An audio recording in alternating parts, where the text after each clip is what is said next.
It wasn't until June that he got his own bedroom and I sent him upstairs. That's where the requests for sleepover started. Okay. And I kept telling her no. I'm not comfortable with that.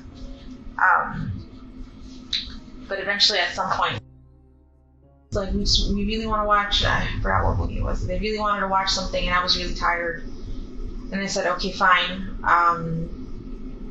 Go ahead, but this can't happen often.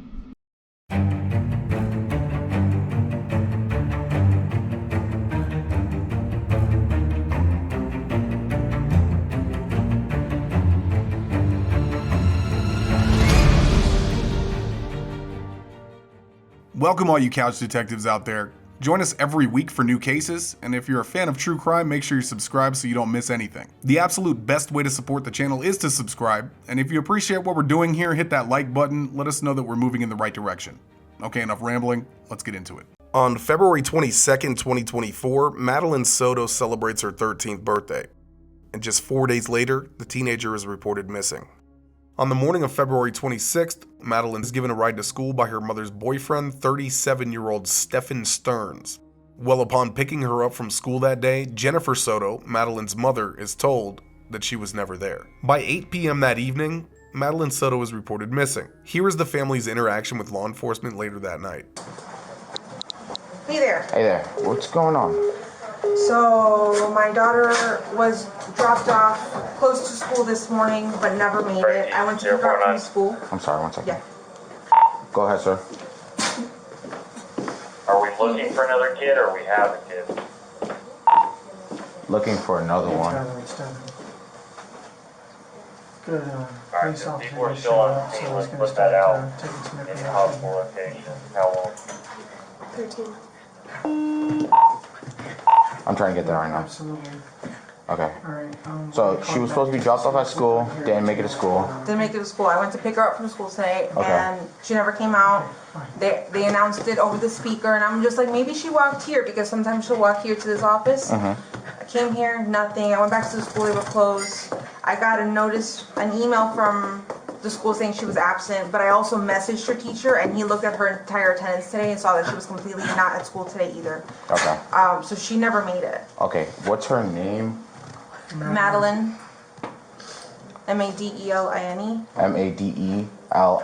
Madeline. Last name? Soto. Soto. Soto. Yeah. Date of birth? February 22nd, 2011. February 27th, 2000. 22nd, Oh, sorry. 22nd, 2011. 2011. Just had her 13th birthday. 13. 1418 Charlie Worldwide. What's the name of the single aid? Madeline Soto, age 13. I'm trying to get a clothing description now. What was she last seen wearing? 26 County Charlie Worldwide. People hit my call 931. It's the same call. Green hoodie. Green hoodie. White Crocs. White Crocs. Either blue or black pants. I think black shorts. Black shorts. Yeah. Black shorts? Okay. Black shorts. Alright. Do you know if she has like friends in the area? She does, but she doesn't know where they live. She doesn't know where they live. Okay. I asked all of them. Okay. Is this like, does she like have any places that you guys know that she'll usually be at? Any friend's house? Any places that like she likes to hang out? Not typically, no. No. Not typically? No. Okay. In this footage, you can see Jennifer Soto's boyfriend, Stephan Stearns, the last person to see Madeline alive. He looks a bit nervous to me. What do you think? We will come back to Stephan shortly. 2 days after Madeline's disappearance, law enforcement are still in search for the young girl. It would not be until March 1st, days after Madeline Soto's disappearance, when the tragic discovery would be made. In a field in St. Cloud, Florida, behind a locked fence and covered in grass and hay, 13-year-old Madeline's body would be discovered. Ultimately, investigators would determine that she never set foot at Hunters Creek Middle School on the morning of February 26th, and say it's likely that Madeline had been killed earlier that morning. Well, who was the last person to see her alive? That's right, Stephan Stearns. And a witness recalls seeing Stearns near where Madeline's body was finally discovered the morning of her disappearance. He seemingly had a broken down vehicle on the side of the road and had a tire iron in his hand. They say that they remember him looking scared, but just assume that it was just frustration from the broken down vehicle. Medical examiners would determine that Madeline Soto's cause of death was strangulation, and as the investigation moves forward, detectives note that Madeline Soto's mother, Jennifer Soto, has strongly defended Stephan Stearns, to the point where it almost seems like she's putting him ahead of her missing daughter. Well, this interview was recently released, and I will let you be the judge of that. This is the police interrogation of Jennifer Soto that took place on March 1st, 2024, the day that Madeline's body was discovered, but had not been found yet, or at least it is not mentioned in this interview. This is a 3-hour interview that's been broken into 2 parts. Part 2 can be found in the description and pinned comment below this video, as well as the full interview for those that want to watch it in its entirety. But first, let us have a moment of silence for the victim in this case.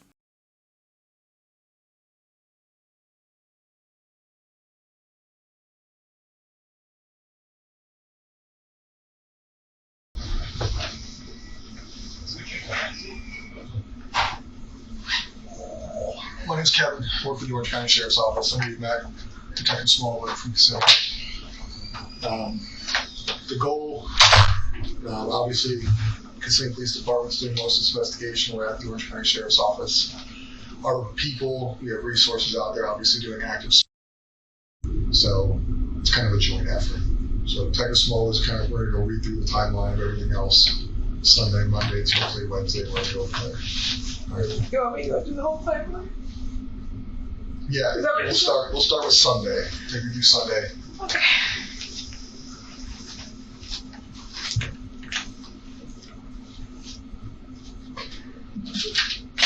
Sunday.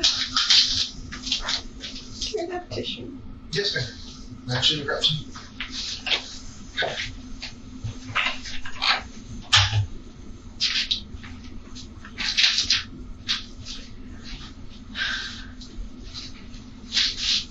So actual tissues? No, not a word. I can give you this whole roll.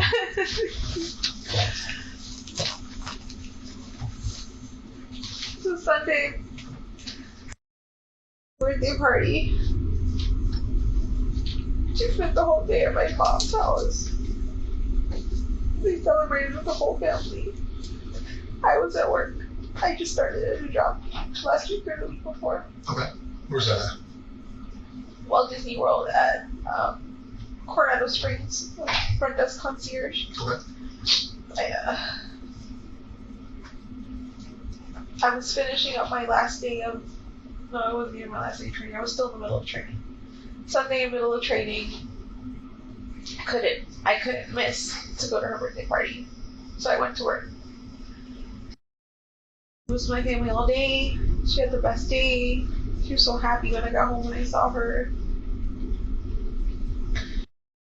At my house around 8:30 that night. I wasn't home. She got dropped off alone. About 10 to 15 minutes later, Stephan showed up. At your house in Kissimmee? At my house in Kissimmee, he called me. Or he texted me, I'm not sure. But he let me know he was there and that she was getting ready for bed. She was doing her routine. So she took her nighttime meds and she got in the shower to get ready for bed. What meds? What does she take? She takes hydroxyzine. Okay. What is it for? It's for anxiety and for sleep. Okay.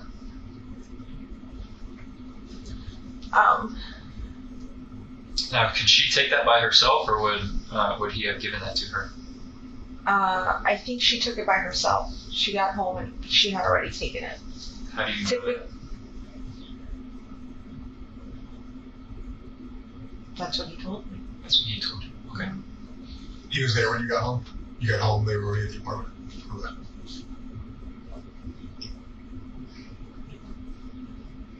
I don't like her taking her meds without somebody visually watching her, because I don't want her to accidentally grab the wrong pill. She's comfortable enough to grab the pill out.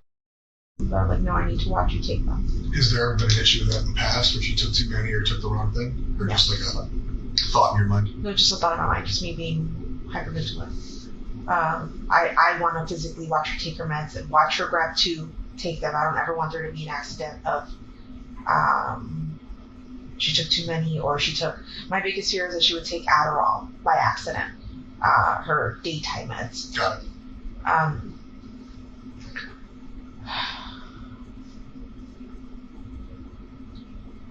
I got home around 10:30. I started getting ready for bed myself. I started eating and taking my meds because I have to take meds. When I went to take my meds, I realized, oh my God, I forgot to take my Saturday night's meds, which is why I felt so weird and so abnormal and not myself Sunday while I was at work. Everyone at work noticed I was acting different and not being myself. Like I couldn't smile in front of the guests. I felt this wave of depression that I hadn't felt in years. It was my bipolar symptoms coming up again that I've been medicating myself for all this time. I realized I forgot to take my meds, and I said, you guys, I need a good night's sleep. I need to take my meds. I sent them to sleep upstairs in the guest bedroom so that I could get a good night's sleep. Suggested that we all sleep together in the same bed together, but not the easiest person to sleep with. She rolls around, she punches, she kicks. We have a king size bed, and she typically sleeps on one side, and she'll end up on my side when we wake up. Okay. So I asked her, I'm like, no, please, I need a good night's sleep. If you guys can go upstairs and let me sleep. I had asked Stephan to take her to school in the morning. We'll go to Sunday. So Sunday you took your meds. What meds, if you don't mind me asking, what meds do you take? And like, how does it, do they put you to sleep deep? Does it help you fall asleep, or does it help regulate you? What kind of happens when you take the meds? So they do all of the above. They make me sleepy. They help me stay asleep, and they help me function. So I'm stable all day. They only work well if I've got a good night's sleep and if I've eaten with them the night before when I take them, or the night I take them. The medication is called Geodon. Generic brand is called Zifrazidone.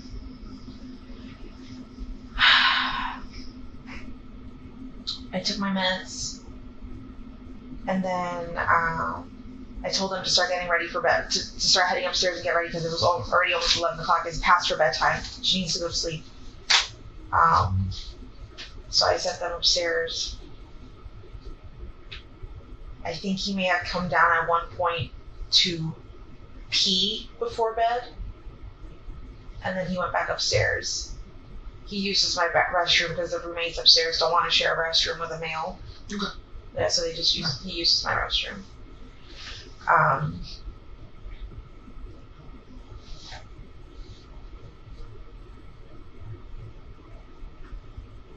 Sorry, where did I? You're fine.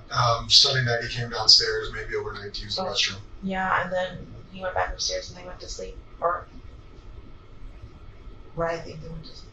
Okay. I went to sleep. I was woken up at some time. For the longest time, I've been saying he woke me up at 8 o'clock in the morning because I assumed he was taking her to school and getting ready for school. But in reality, I don't know what time he woke me up. The sun was out a little bit. It was still a little dark. And I was very sleepy. When I got up, I was kind of drunk. But he came in to walk the dog, to put the leash on the dog and walk him. Was the dog in the room with you? Yes.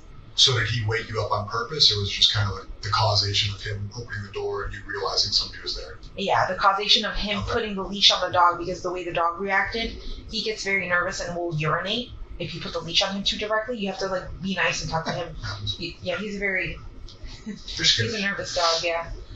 So I got up to try to help him, and he said, no, go back to sleep. I'm fine, I got this. And I said, you sure? He said, yeah. So I laid back down and went to sleep. I heard noise in the kitchen, but I'm not sure who it could have been. Getting ready, but it could have been Stephan, it could have been any of my roommates.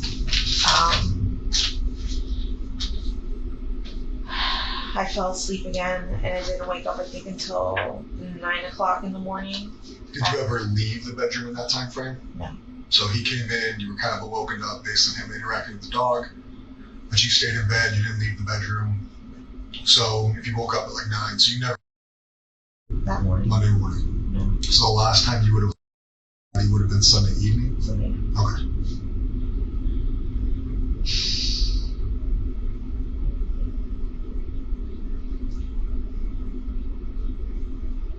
I'm sorry. You're fine. I want to see her. Yeah. Take a minute. Okay?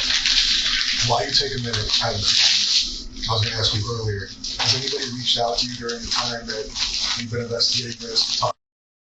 So I've had anything else? Negative, positive, neutral?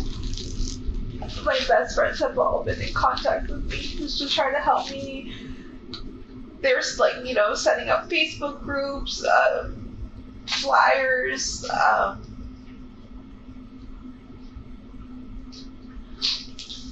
No negative interactions with the public or anything? Nobody's like reached out with tips or accusations or anything like that? not that I've seen. I've been avoiding social media because my family's telling me to not go on. Would you be okay with our digital people looking at your phone to verify there's no stuff coming into socials, text, things like that? That's fine. Do you have the phone? Yeah. What they'll do is they'll plug it in, they'll do a forensic download of it so they have the data. That way they can go through it and say, we did receive things, we didn't receive things, here's the communications in and out, things like that, so we can verify that for you. That's fine. What's your password at? 030288. 030288. Okay.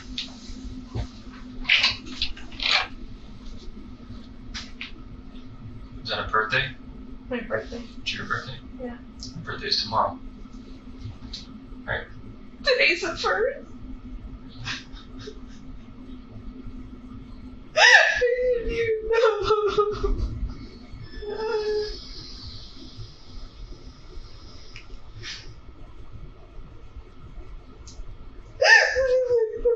This is the worst birthday ever.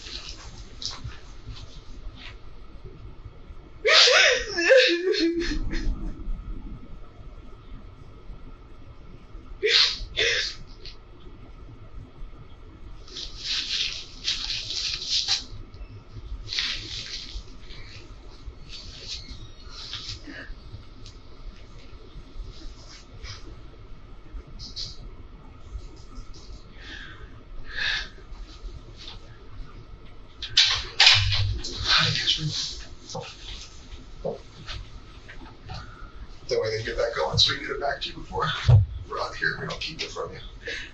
Okay. So you said about 9 o'clock on Monday, you wake up. Yeah. I wake up. I have a doctor's appointment. I leave sometime between 9:30 and 9:45. And I head over there.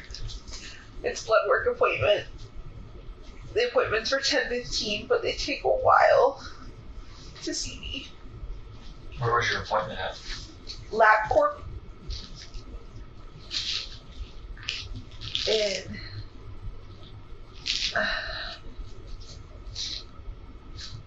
do you want me to tell you exactly which one? Sure. Oh wait, I don't know where to go. When we get it back, we'll get back to it. It's, if you need to Google it, it's the LabCorp across the street from the Loop in Kissimmee. Okay, got it.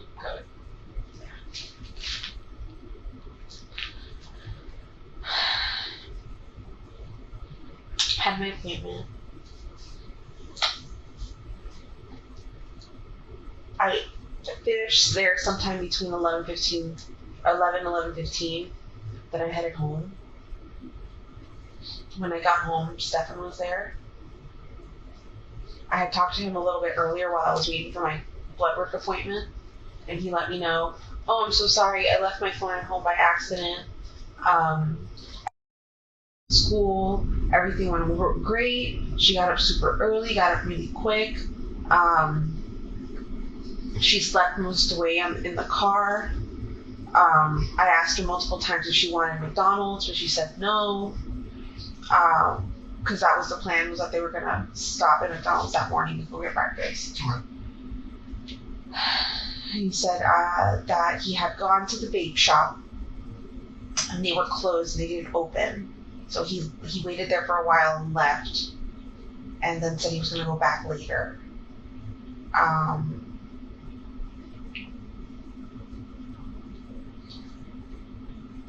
When I saw him at the house, everything was normal. We were chatting, we were talking, he was acting normal. He was sitting in my computer chair just messing around with his phone.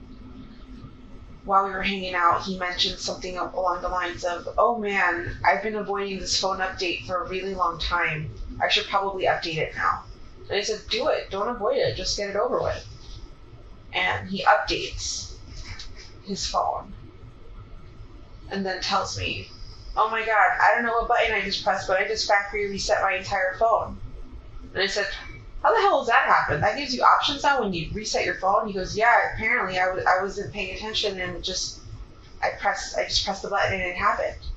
And I said, "Oh, that's unfortunate. That sucks."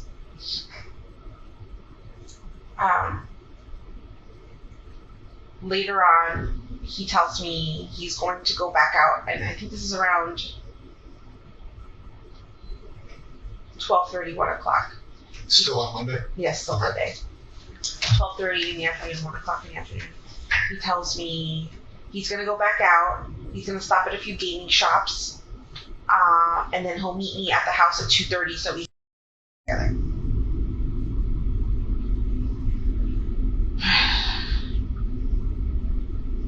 He left.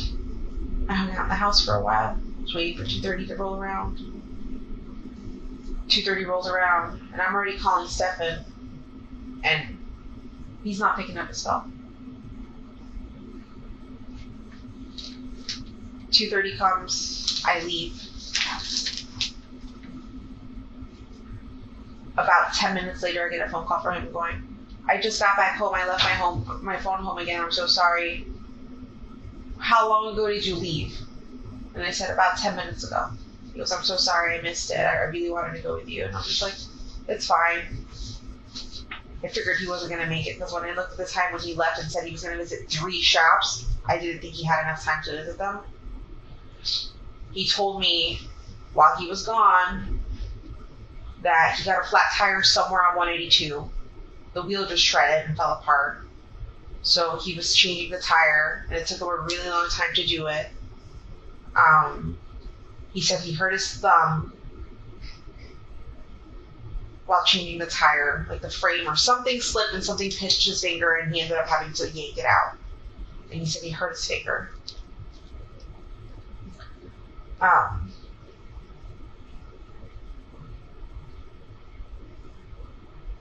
want to touch on something real quick. When you were calling him,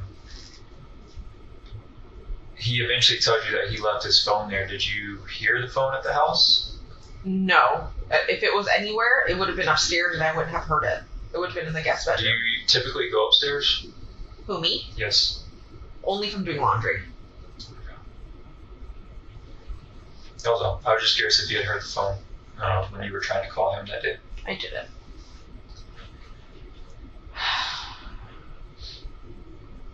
So he tells me all that.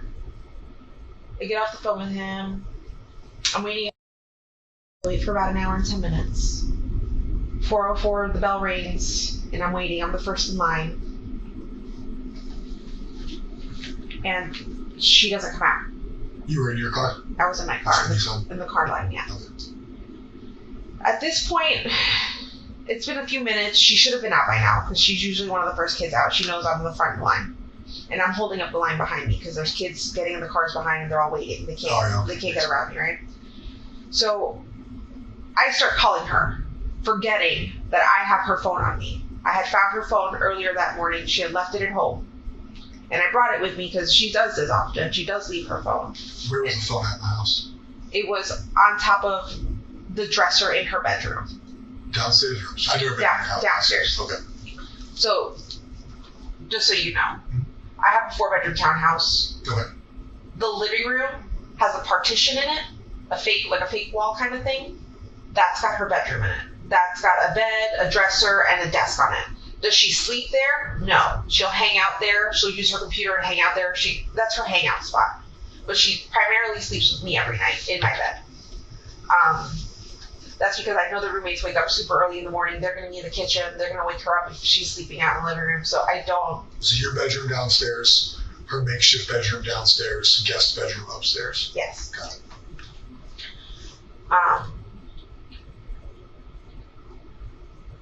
Her phone was on her dresser. When I found it, I was like, oh my God, she's got her phone now. That's great. I brought it with me to the school because I was just going to yell at her and then just hand it to her so she could have something to do on our way home. 4:10 rolls around and she's still not out, or 4:09. And then at this point, I'm feeling the pressure from the cars behind me. I'm like, okay, they're all full. They're all waiting for me to leave and she's not here yet. So I take off and I'm thinking, maybe I missed her. Maybe I forgot to tell her I was picking her up from school today because I don't know if she knew that I wasn't working. I don't know if she knew if I was off. So I asked, I don't know if I told her that I was going to get her.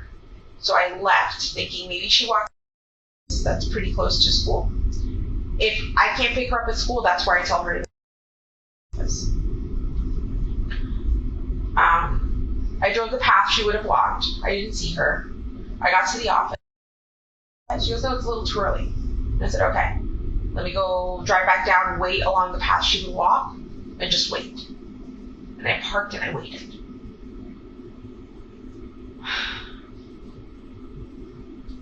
I waited. I'm not sure how long I waited. Maybe somewhere between 5 to 10 minutes. She still wasn't there, and I looked at the time and I'm like, okay, she should be back at my mom's office by now. Maybe she took a different path and I didn't see. So I went, no, she's still not here.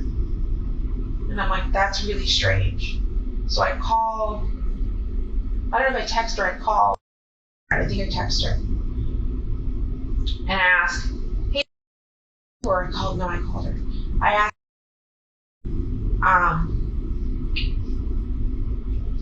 and she said, no, she didn't make it to first or second period. And I said, what do you mean? She was dropped off close to the school. She should have been in school. She goes, no, she didn't make it to first, second period. I said, please check with the rest of your friends, see if she made it to any of her other periods. At some point in this, I emailed one of her teachers asking, I actually emailed a few of her teachers and 2 of them responded. One of them said, no, she did not make it to class, and I checked her attendance for the rest of the day. She wasn't at school at all. Like, he sent me a screenshot of like her attendance and it said 0, 0, 0. You still have it on the phone? Yes. Okay. If you need to know what app, I'll tell you what app. It's a special school app. Got it. He said she was missing all day. And at this point, I start to panic and freak out because that can't be the case. She was dropped off. I had to go check her attendance at school, but the office had closed already. The lights were off. I could see students sitting in there in the darkness, but I couldn't see any of the administrators or anybody in the office. Lights were off, everything was closed. They wouldn't allow me in.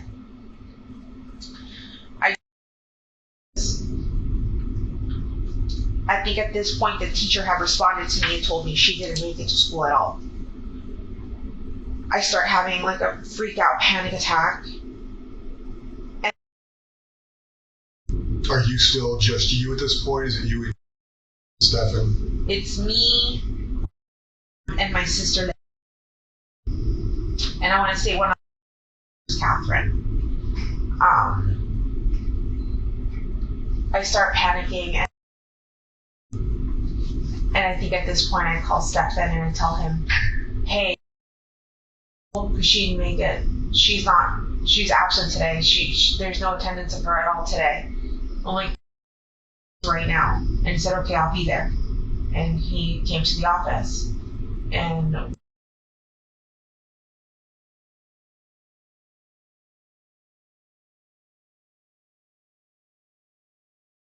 there for like 3 hours, I think. eventually I contact one of my friends whose husband works, or ex-husband works for OCP, or for you guys. Orange County Sheriff's Office? Yeah. Okay. And I messaged him and I talked to him and I asked him what I should be doing because you guys aren't responding quick enough. Would you know his name? Where he works? Yes. Nick Mann. Okay. Or Mahon. Not Do you know sure. what he does here? I think he works for SWAT. Okay. Sure. Figure it out. Yeah.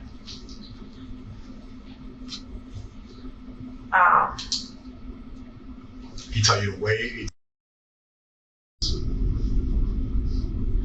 I can't remember anymore. I think he let us know that there were other kids missing in the area, which is why you guys weren't responding quick enough. I think an 8 and a 9-year-old had gone missing around the same time too, in a playground. They forgot to tell. They didn't tell their mom they were going to the playground or something like that. So all the cops were over there on that side of Hunters Creek. My sister's boyfriend, ex-boyfriend, whatever he is, thought it would be a good idea to go to the park and talk to a cop there and see if he could bring a cop back, and that's what he did. Okay. And then at that point, that's when the cops started asking us questions, taking a report.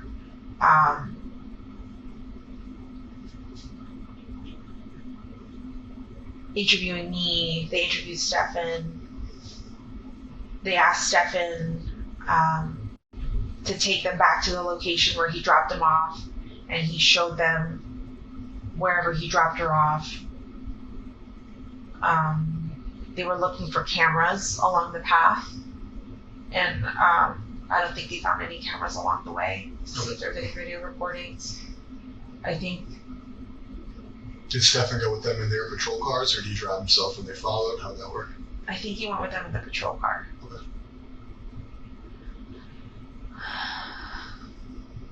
Then they came back, and then that's it. Everything was done. The cops were done. We were done. What time? You remember what time that was on Monday? It was after dark. We'll say 8 o'clock. What did you guys go do after that? We were in separate cars, me and Stephan. Okay. I ugly cried on the way home. I shouldn't have been driving. But I ugly cried on the way home, and I went straight home. And then the first thing I did was call Fox 35 News to see if we can, air some missing children information out there. When you say ugly cry, just overly emotional tears, makeup running, or is there what is your meaning of ugly crying? Sobbing where I couldn't see the road, and I shouldn't have been driving, I was swerving. Makes sense. Did Fox 35 come out to your house, or what was their response? They responded the following day. I think we did a Zoom video interview. Did Stephan follow you home? I don't know if he followed me, but he drove home, yeah. Was it within a reasonable time when you got there? Yes. Okay. Yes. Drove home. We waited there. We didn't know what to do.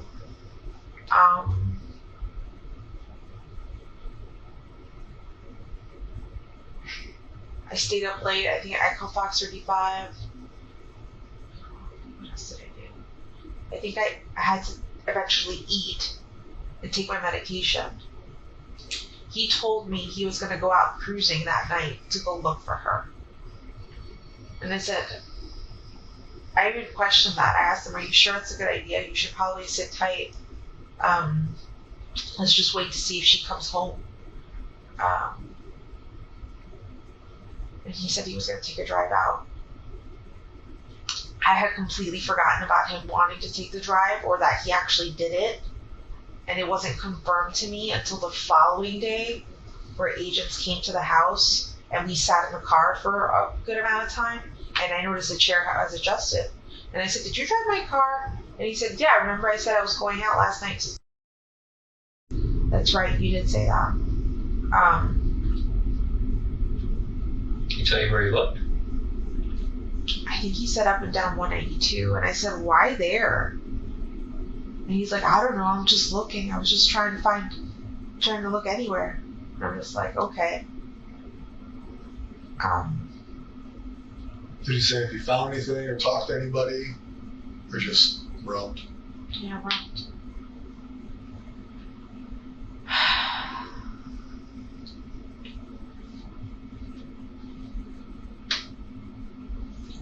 When you were getting ready for bed, you were tired, emotional. Were you falling asleep when he left, or were you already asleep when he left? I was already asleep when he left. Okay. Did you sleep downstairs? Yeah. In your bedroom? Yes. When you woke up, was he already awake? Was he still sleeping? He was asleep in his bedroom upstairs. The guest bedroom? Yeah. Okay. Did you take your medication that night? I did. What did you guys do Tuesday? Or just you? You guys, if you're not together, you're not together. What's the timeline on Tuesday? Tuesday, he slept. I woke up early and started making phone calls to like the national hotline for missing and exploited children. I called the number that the sheriff's office had given me to see if they had any information, and they let me know that she was like the what did she say she was? I don't remember what she said her position was, but she had just gotten into the office and was just starting to work on it, so she didn't have anything new for me. Okay. Her name was Bonnie Mitchell. I remember that. She asked me to send her some photos. The National Exploited Children's Hotline Police asked me for photos as well. I think at this point, I had asked my friends and family to start contacting news outlets to try to get as much attention on this as possible. I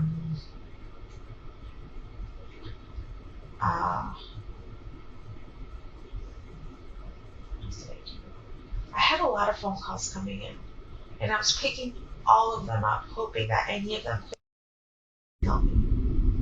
But it ended up being news reporters or people who had seen my phone on my phone number on a flyer and was trying to give me suggestions. Somebody letting me know that they took flyers all the way to Orlando International Airport and posted them all over the place in case she was being trafficked. They suggested that I go to Amtrak and Greyhound. I had my sister making all these runs for me. I didn't leave the house to do any of this. Stephan's still asleep. Yeah. Eventually, reporters come to the house and do an interview. And at this point, Stephan was awake. I did an interview with them, and then Stephan was crying in the background, and I said, Stephan, do you want to do the interview? You can if you want. And I sat in front of the camera and did an interview where he cried. Do you know which news outlet that was with?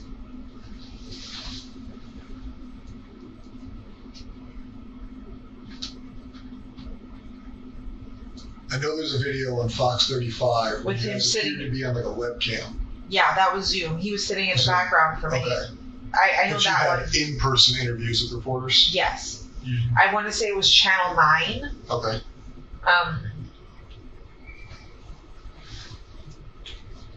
Yeah, Channel 9. And he spoke to them? Yes. Okay.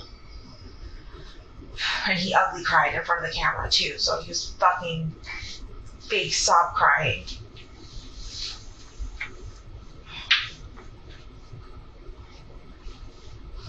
Are you saying that now, or do you? I'm saying that now. I didn't Okay. think that at the time. At the time, I thought he was truly heartbroken and not that he had done all this shit to her. Like, I look back at shit now, I'm just like, he was fucking lying. He was fucking faking. What else has he been lying to me about? I know he's like a master liar and manipulator because he's done it to his parents, and he's told me and shown me the lies he's done to his parents. But I don't know why I never thought, not me.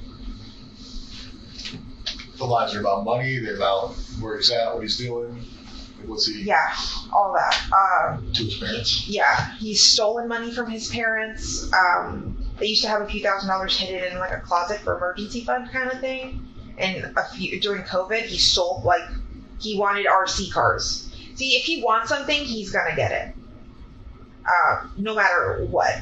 So he wanted RC vehicles, the remote control cars, fancy ones. They were a few $100s, and I'm poor. I know I can't afford it, and he's showing up at home with these things. And I asked him, "Where are you getting the money from? Because we don't have this money." He goes, "Oh, my dad." And I said, "Your dad gave you money?" He goes, "No, I took some from his closet." And I was like they have an emergency stash? And he's like, "Yeah." And I'm like, he's gonna notice money's missing. And he's like, "No, he won't. It's so much money in there, he won't notice at all." I've confirmed with Chris later on that he did notice money, but he never asked his son. But I let him know, yeah, he was robbing you and just buying himself toys. He's also lied. Most recently, he lied to his parents about where he would be. He told them he would be at his friend's house playing video or board games or something like that, but in reality, he came all the way to Kissimmee to hang out with us. Okay. But you guys were together Wednesday? After all the interviews, did you stay Wednesday? I know Yes. we had some detectives go meet you guys Wednesday, I believe it was. Yeah. Were you guys in the house together until the detectives came? Yes. What kind of happened after the detectives came?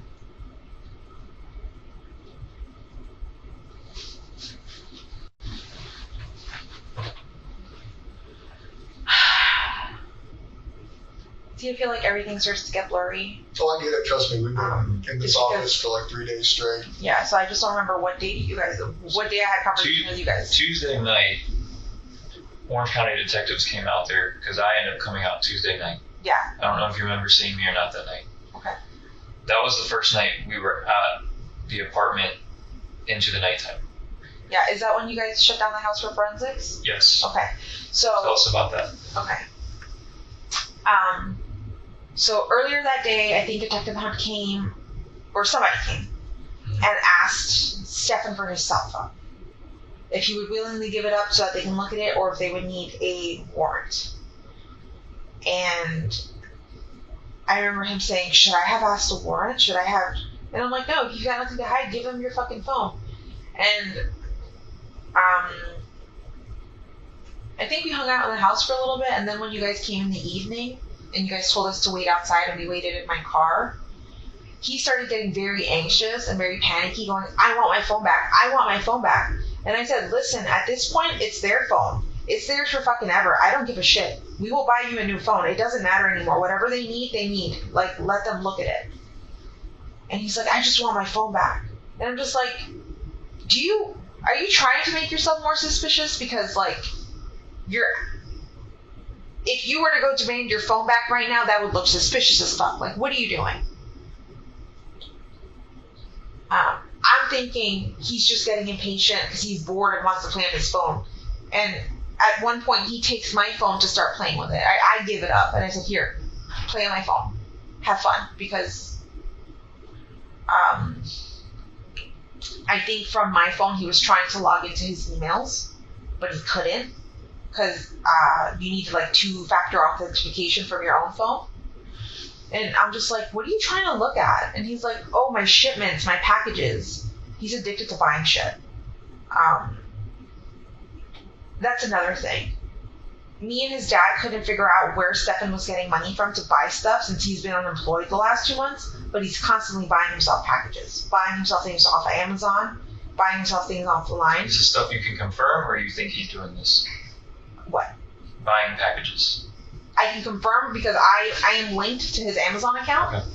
And his parents can confirm whatever UPS packages or whatever he's getting at home. But I'm linked to his Amazon account. If you guys have my phone, you'll see whatever shipment. I think most recently I did like birthday party. If you see birthday party stuff, that was me. But everything else, him. he's constantly buying stuff and he doesn't have money. He keeps saying he's got money in his savings, but me and his dad called bullshit because he hasn't had, when he lived with us, he was struggling. His dad was helping him pay his bills, paying his rent, paying his gas, paying his insurance. Stephan was helping us, supporting us by buying food and all that stuff. But I don't know what he did with the rest of his money. And I don't know where he's getting money from now. Okay. You were telling us that he was trying to log into his emails. So he's trying to log into his emails on his phone. And I said, two-factor authentication, you can't do anything. You're just going to have to wait till you get your phone back.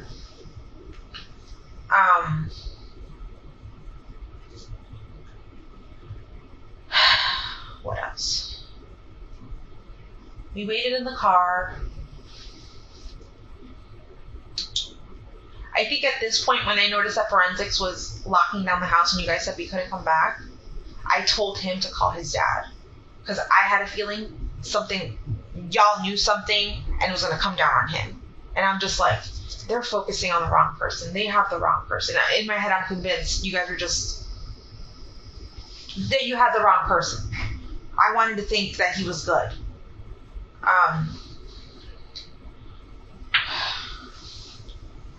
Before we get ahead of that, what is the conversation like between you two when you're in the car? Because y'all were in there for a good while we were trying to figure things out at your apartment complex or your condo. What's the conversation like inside that car? I'm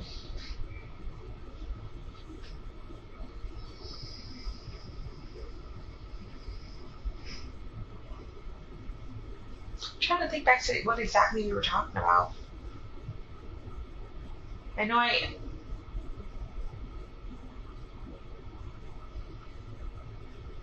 remember late in the evening, like when you guys let us know we couldn't come back, and I called his dad, or we called his dad. I started saying to him, like, I think they're focusing in on you. Like, we need to call your dad, and I think we need to get you a lawyer. I feel like they're focusing on the wrong person. And he kept saying the same thing. He kept repeating what I was repeating. That they're focusing on the wrong person. They're wasting time there.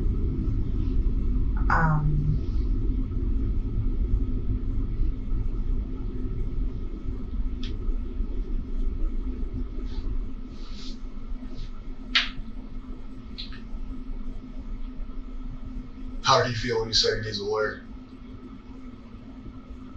He didn't believe me. Like, when I told him, like, don't you see forensics is closing down the house? They fucking know something, or there's something, like, they know something. Something's happening. They wouldn't be locking down the house this way if they didn't have suspicions of something. But I wasn't thinking, I don't know why I wasn't thinking him. Like, I was just like, no, they've got the wrong guy.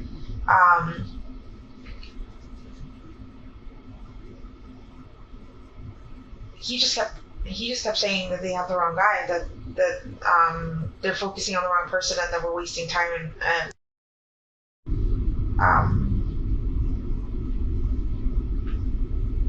We call his dad. We tell his dad to come down here. His dad did come down here and met us at a hotel. That was another thing. I don't have that much money. I live off of disability. I couldn't afford to put us up on a hotel. Like, when you guys said that we couldn't return, I was like, I didn't know where to go. I was trying to think if any family member would have a spare room or anything like that, and not that could take the three of us, or when I say three of us, I mean him and the dog.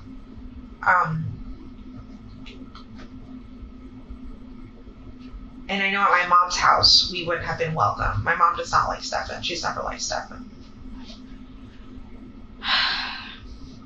So I knew that our only option was to go to a hotel, but I couldn't afford it. So we called Chris, and Chris met us at a hotel by Disney, Okay. off of Western Way, and that's where we went. We got there pretty late. We checked in. I used the restroom, and I was getting ready for bed. or getting, like, laying down in bed probably around 3:30, 3:45 in the morning. And I fell asleep. Stephan was already asleep at this point. Did you go straight to sleep when you got in, or just kind of drifted off as you were falling asleep? Then you went to the bathroom and you go straight to bed? He was already in bed before I went to the bathroom. Okay. I was on my phone for a little bit. He was laying in bed snoozing. I went to use the restroom. I was in the restroom for quite a while because I had like a terrible sub. When I came back out, he was asleep.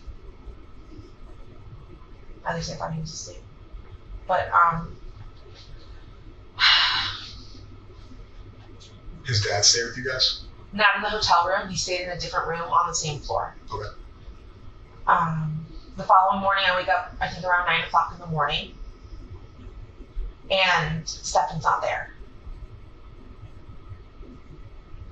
And I remember thinking, he left again without his phone and didn't tell anyone where he was going. That's suspicious as fuck again. Why is he trying to? Well, we took his phone, so he got a new phone?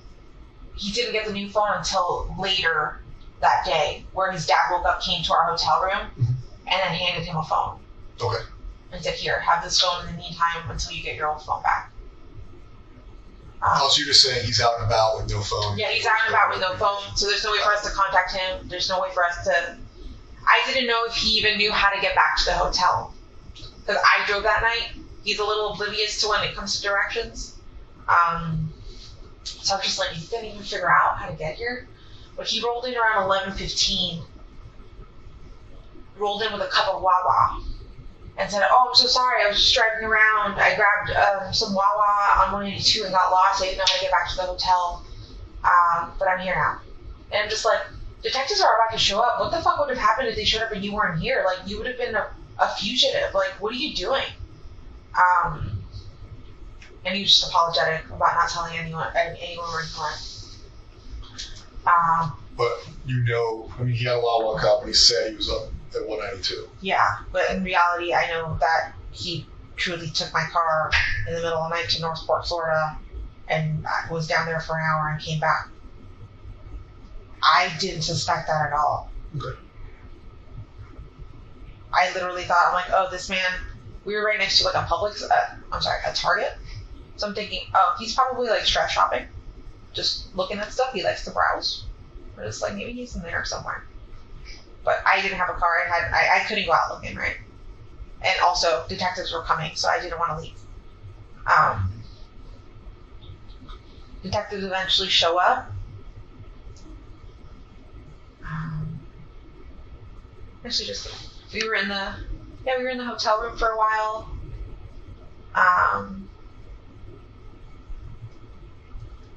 He went back to sleep and slept. I took a little snooze for a little bit that morning, and then I got up, and then I went downstairs to the lobby, and I saw Chris. And Chris asked if I wanted some lunch, so we went to the hotel bar and ate some lunch. We brought up some lunch back for Stephan. Told him to eat a little bit. When he woke up, he took like 2 bites.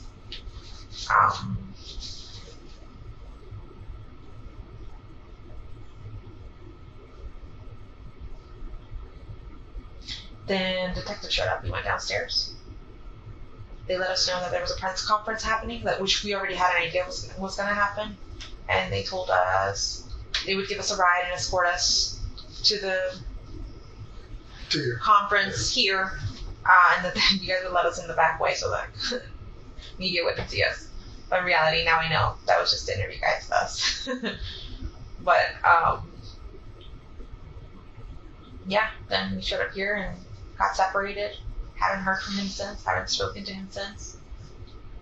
Have no interest in speaking to him at all.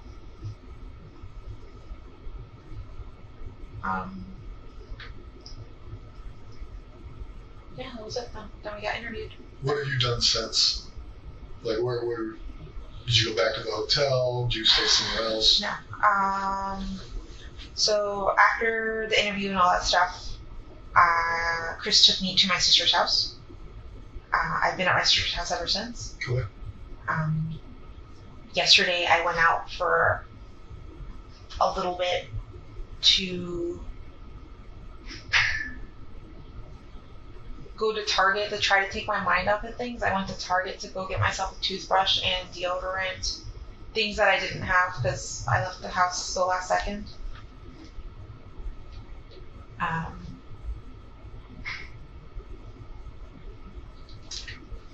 also went to my ex-husband's wife's mom's house.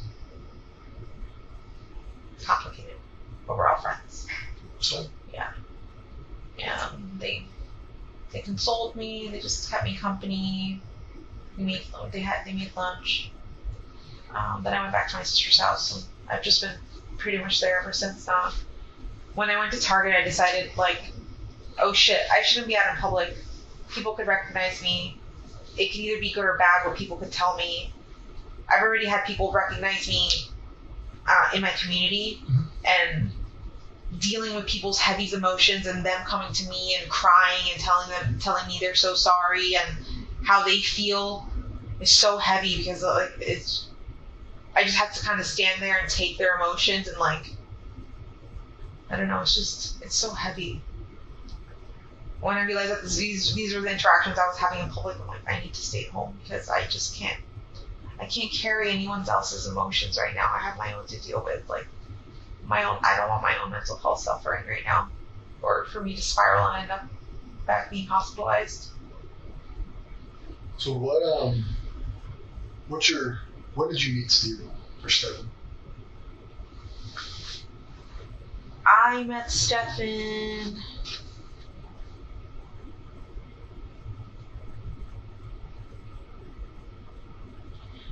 in 2017.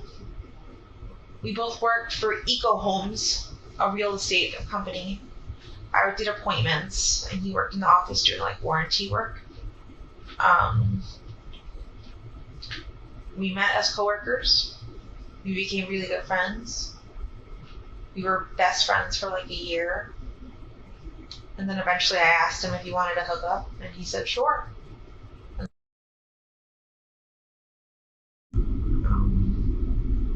And yeah. You said 17, 18. Did you live in Orlando, Kissimmee? Where were you guys staying then? Kissimmee. And did you guys live together in 17? He technically lived at his parents' house, but he was staying at my house all the time. Okay. Same house you're in now or a different house? Wait, I take it back. In 2017, he wasn't staying over my house. It started in 2018 when we started hooking up, and he started sleeping over my house. Okay. And what was your next question? Was that in the current Yes. house you live in now? Yes. Okay. How long have you lived in that house? On and off, because at one point we moved close to where his parents live right now. They live in North Port Florida, Sarasota County. I lived in Port Charlotte, which is Charlotte County, the county right next door. We had an apartment there for like 6 to 8 months. We moved down there because, again, Stephan was promised a job and that fell through. So we supported ourselves in this tiny apartment for a little while until I ran out of funds. Do you remember what year that was? 2020. So when did you live in Port Charlotte in 2020?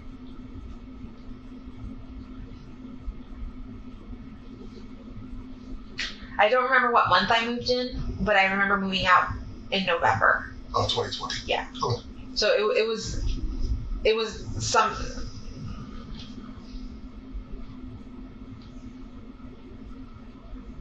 Maybe like April, May. That's fine. And there's something we can look up if we need to later. Yeah. 17. In 2017, so 2018. 6. Her body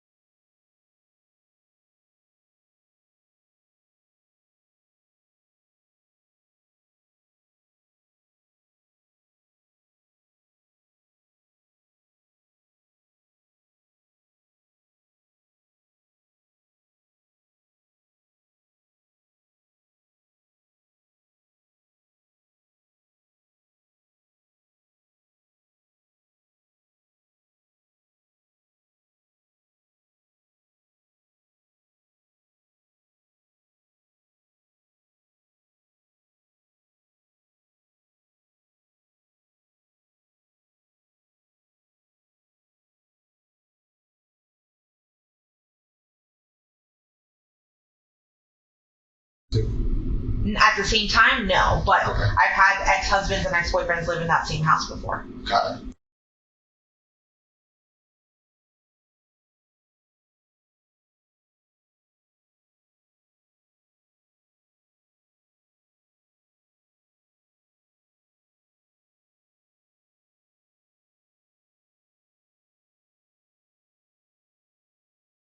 You moved to Port Charlotte sometime in 2020 for a few months. Yeah. And then you came back to the same house. After Port Charlotte, I went back to my mom's house for a little while Where's that at? in Hunters Creek, Florida. Got it. Even before Port Charlotte, actually, the few months before I was in Port Charlotte, I was living at my mom's house. With Stephan. Around March 20th, I decided he wanted to renovate the house and possibly sell it, so he told us to get out. So March 2020, so around COVID time, like 2 weeks after COVID was announced, I moved in with my mom. Okay. And I lived with her for a little bit, and then the Port Charlotte apartment happened. We moved to Port Charlotte, were there for a few months, came back to live with my mom, was there for a few months, and then I decided to move back. That he was moving out and like getting an RV and like living the RV life. Yeah. So he needed somebody to take care of the house for him. So I said, yeah, I would do it, of course. So I moved in. I moved into his bedroom, downstairs, the master bedroom.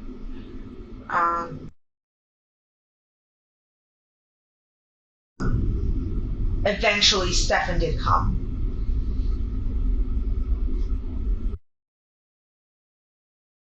For a few years. It wasn't until like June of last year that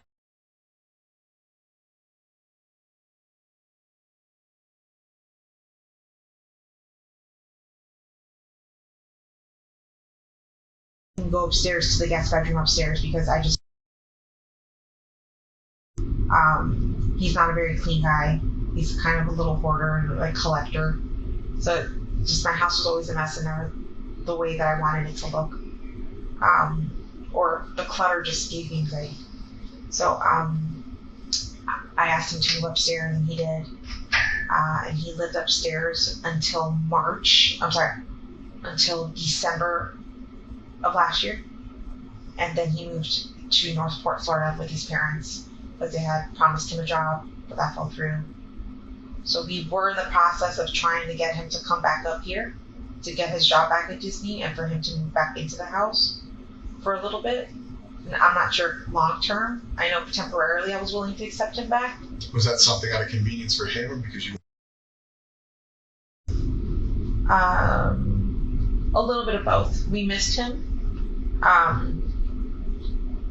And I wanted to help him out, like make it easy, like give him a place, like a base to start at, and then for him to start looking for something else afterwards on his own. But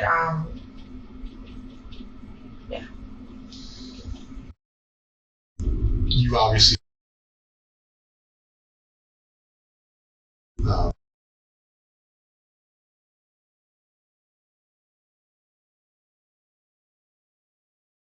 relationship. Talk a lot. Is she a secretive teenager? What is like your kind of day to day with her?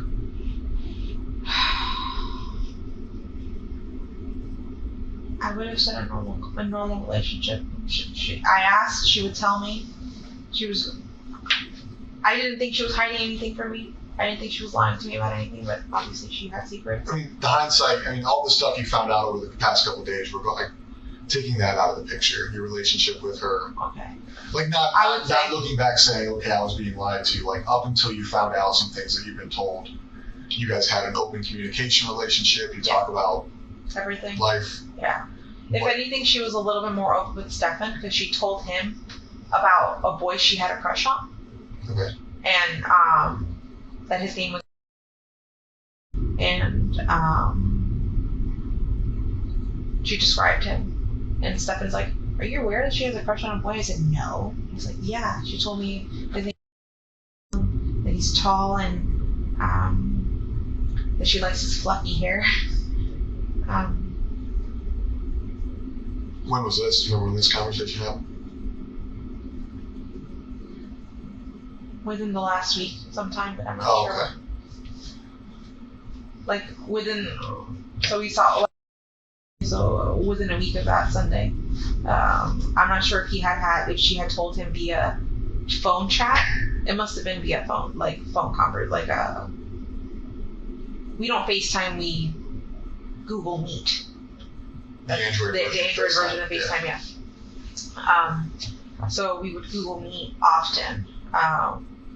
Sometimes when we get home from school, just talk all day, or sometimes not even talk all day. We would just bullshit. I would be doing my own thing. He would be doing. We're just keeping each other company on the phone. And I think in one of those conversations, she told him that she had a crush on a boy.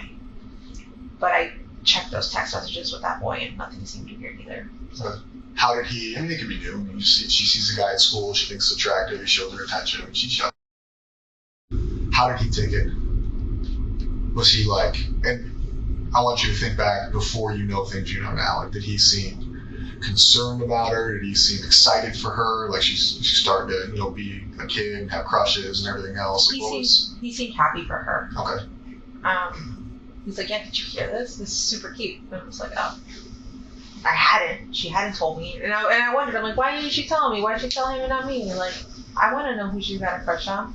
But maybe it's because I told her she had a rule. She wasn't allowed to date for a few years. Okay. Until like, I think I had said 16 or something like that. But I didn't want her dating. So then your relationship with her was open. Obviously, she's a child. She's not going to share everything. Yeah. With him, it seems like she has a very open relationship with him. They talk, they hang out.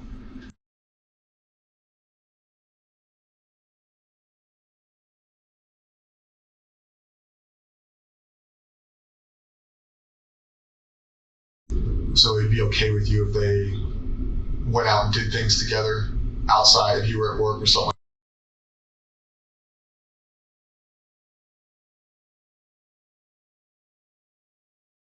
So the living situation with them, I'll be honest, seems weird.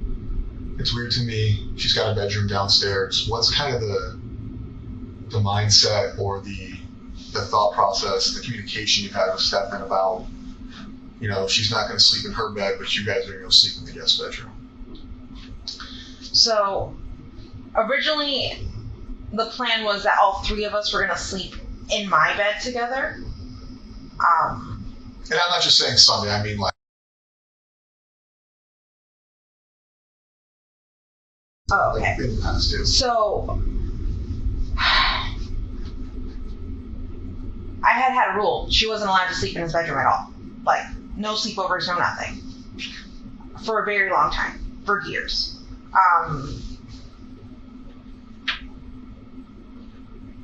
Since we're pausing, yeah. What brought that on? Was that like a request of his? Like, can we sleep in the same bed? Request of hers? Or you just saying? And me being super paranoid, not to trust anyone. For the longest life, even though he treated her well, I still looked at him on, like side-eyed, like making sure, like, is that normal? Is this okay? That looks normal. Okay. I wanted to make sure that nothing was happening and that I was missing something, but I was. But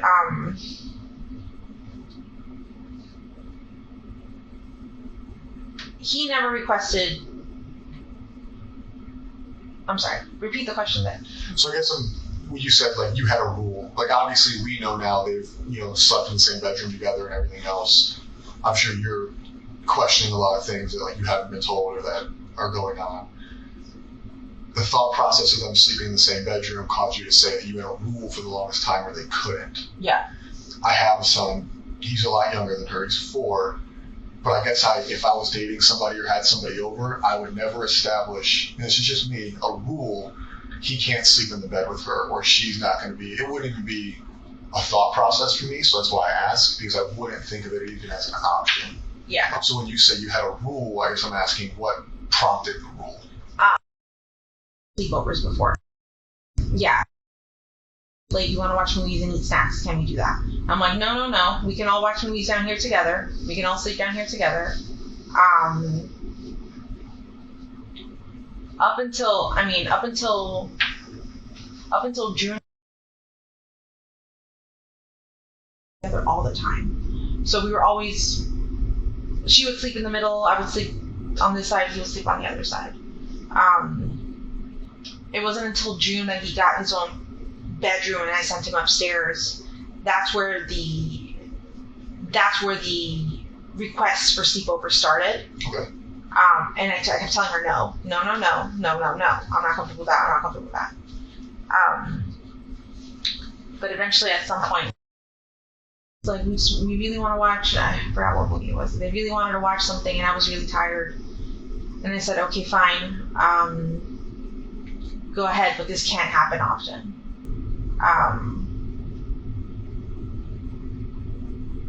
And yeah, I allowed her to go upstairs and sleep with him. But honestly, I think I can count on one hand how many times that's happened, and it hasn't been many times that I've allowed her to have a supper party with him, to be alone in a bed with him. I'm usually around all the time. Up until 2 weeks ago, I was pretty much at home all the time living on disability. If I wasn't at home, just, I was substitute teaching, but I was substitute teaching primarily at her school or at the school close by, but I'd make sure I'd get out around the same time and I'd get out in time to pick her up and take her. So she was with me pretty much all the time when she wasn't at school. So yeah, after... When he's not there, where does she sleep? With me. She never sleeps in her room? No, always with me. Quickly, do you know, and you may hate the question, but do you have any idea? We currently have upwards, probably 200 people working on fire. Right, the Orange County Sheriff's Office is involved, the Kissimmee Police Department's involved, St. Cloud Police Department, Osceola County Sheriff's Office, Florida Department of Law Enforcement, FBI. Yes, under suspicious circumstances. So anybody who is somebody is involved. Yeah. So regardless of the circumstances, those people don't get to go home. Those people don't get to go back to their families. Those people don't get to live their lives and go back to their primary jobs. Of course. I know the sheriff has probably expressed to you that's his number one priority. I'm sure the Kissimmee Police Department's expressed that to you, our detectives. This isn't something that's going to stop or go away. Yeah. Right? Anybody who knows something, anybody who may know something, will be brought into a room, will be talked to, whether they're guilty, whether they're innocent. Because our number one priority, our jobs have kind of stopped on any other things we have going on until it's fine, because that's the most important thing anybody has going on right now. But with that, a lot of people are going to feel that whatever happened, I can tell you, and I know detectives expressed to you that the thought process at this point is this is a homicide investigation. Yeah. Based on the evidence I've seen, based on the videos I've seen, I do believe.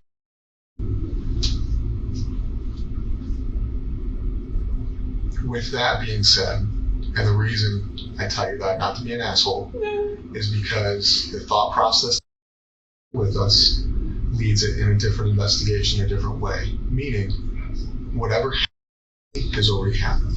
Yeah. Right? We cannot change what happened, most likely on Monday. We cannot change the fact that I believe Stephan killed her. Right? All we can do now is find her as quickly as possible. On the 2% chance we're wrong and that she is alive, that's phenomenal. Right? That's the best thing that could happen. On the chance that we are 100% correct and she has passed away, finding her now versus later will bring closure to your family, will bring closer to everybody, regardless of how it happened or why it happened. Meaning, if you have an inclination, if you know where she's at, if his father knows, that doesn't mean those people get held accountable for what he did. It doesn't mean those people get held accountable for knowing what he did. It means we close out the investigation. You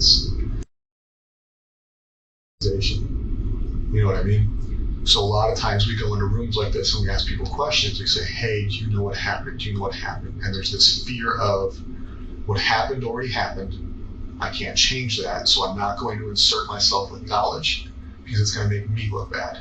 Regardless, at this point, I murdered her, right? He victimized her. He ruined her entire life from childhood until now. I think that there's probably some sense of guilt. And my fear is that sense of guilt is causing you to not want to assist in the location of her, not because you're a bad person, but because there's that sense of guilt that what was happening under your roof.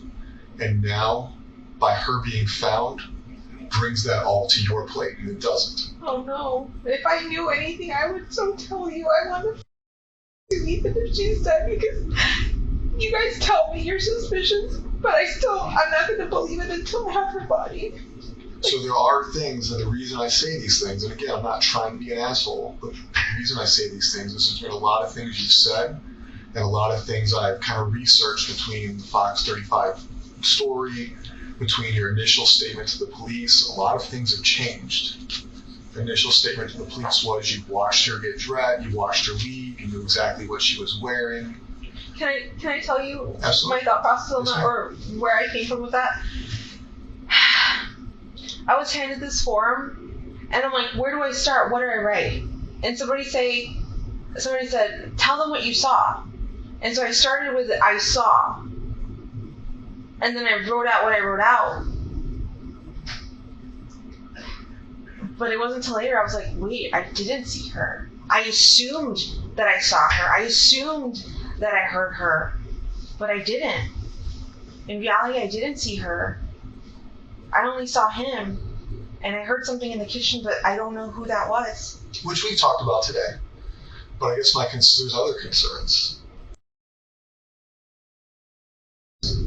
Right? You were nervous. The police have showed you their hand. They said, Stephan, we want your phone. Stephan, we want to talk to you. We're going to lock down your residence. You can't go back inside. Me? I don't care if it's the love of my life sitting next to me. I don't care if it's maternal grandma. If the police come and take my mom's phone and my son's disappearance, I'm not going to offer my mom a lawyer. That's nuts to me. That to me shows you prioritizing Stephan. Because at that point, you became more worried about him being falsely accused than any. Does that make sense what I'm saying? Whether or not that's what you felt, does that make sense? People having lawyers is their constitutional right. That is a thing that everybody is afforded. But for somebody who's going through what you are going through, to offer him a lawyer leads me to believe that there may have been a conversation, there may have been knowledge, or there may have been some inclination that you had, whether it be his involvement, her location, or something to where in your mind there's guilt. I promise you. Because you offering him a lawyer is very weird. I know. That is the end of part 1. Watch part 2 here. The full interrogation is also linked below this video. New case coming, so make sure you're subscribed and we will see you then.